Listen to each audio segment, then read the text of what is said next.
Curtis Calhoun here with MMA News, and always great catching up with my next guest. Got a big fight coming up at Bellator 293. It's Aaron Jeffery back on the program. How's it going, Aaron?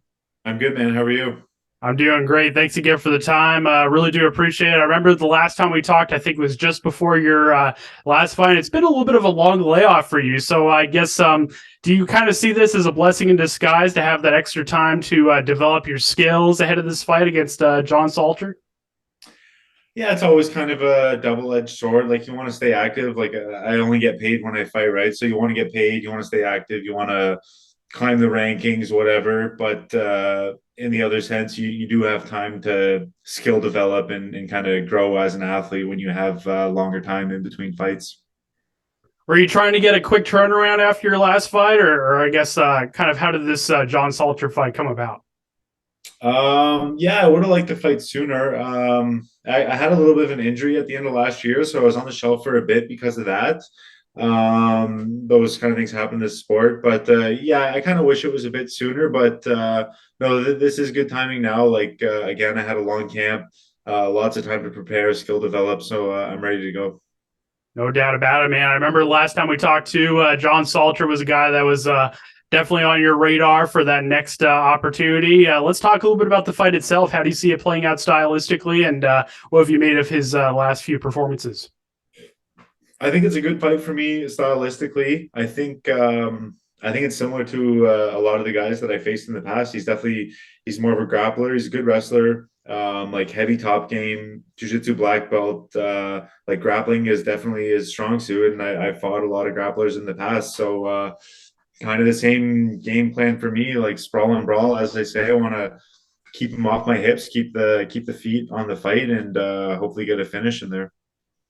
Yeah, because watching your last few fights, one thing that's really stood out is your takedown defense, right? And obviously, with a guy like John Salter, wrestling background, you know he's going to bring it in terms of trying to get that fight to the ground. Do you kind of see this as another opportunity to really showcase your takedown defense and kind of the improvements that you've made?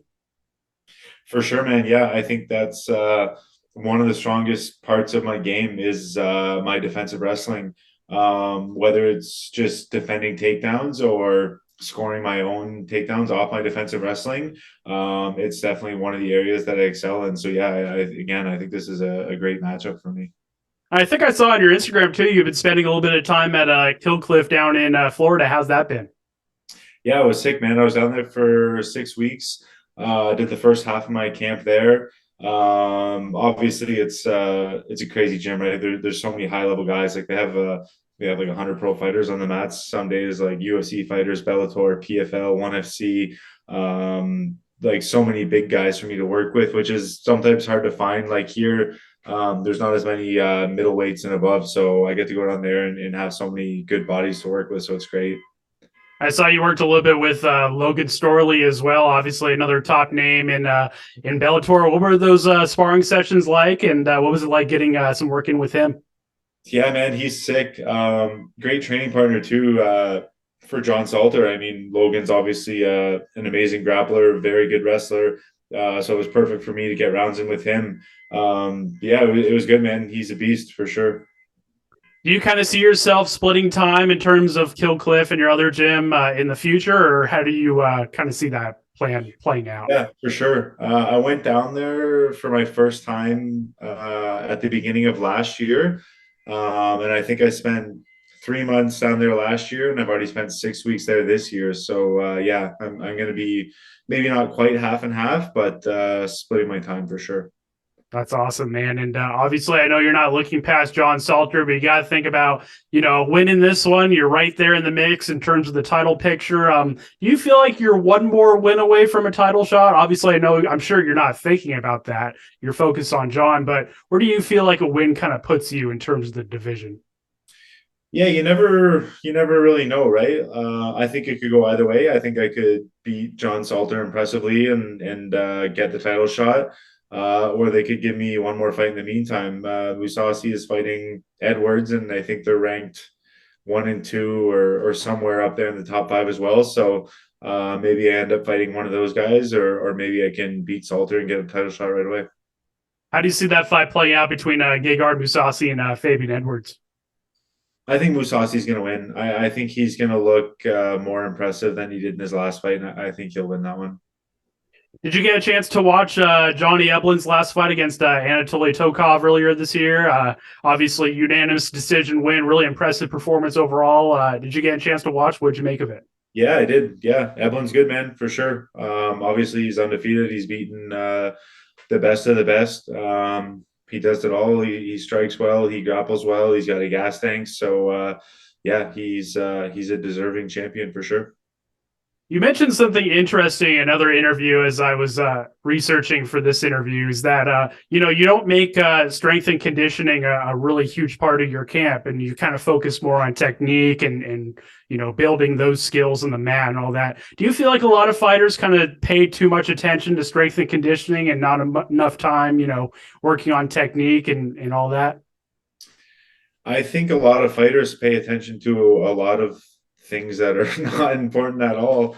I think guys focus on their cryo chambers and their cold baths and their fucking CBD creams and their strength and conditioning, and they got to take 6 rest days a week because they don't want to overtrain. And I just think a lot of guys are missing the forest for the trees, man. It's like get on the mats and do what, like, we fight in a cage. I don't know why what you need to be working on is fighting, not all these other things. So what do you usually do in terms of recovery? Do you have like a regimen or anything like that, or what do you usually do in that aspect? Just eat and sleep, man. That's the best thing you can do. I sleep a lot. I get like 9 hours a night, and I eat a good diet, and I think that's 99% of it. Like the cryo and the cold bath and the CBD cream and the massage therapy and your massage guns might add on the other 1%. But again, I think it's just focusing on the small things. I don't think it's necessary. Last question for me, man. Let's talk a little bit about this fight. What's your message to all the fans watching this interview ahead of this fight at Bellator 293, and what kind of fight could they expect? I'm hoping it's going to be a very dominant fight like my last one. I want to get him out of there quick. If I can't get him out in the first round, I think there's definitely going to be a finish in the second or third. All right. Well, AJ, it's always great chatting with you. Before we wrap things up here, I'll give you the final word to shout out any sponsors you're working with, shout out your team, all that good stuff. I'll give you the final word. Yeah, thanks to my teams, Killcliff, Niagara Top Team, Aegis MMA, all my friends, training partners, sponsors, all these people, and yeah, check me out on social media at AAJ MMA.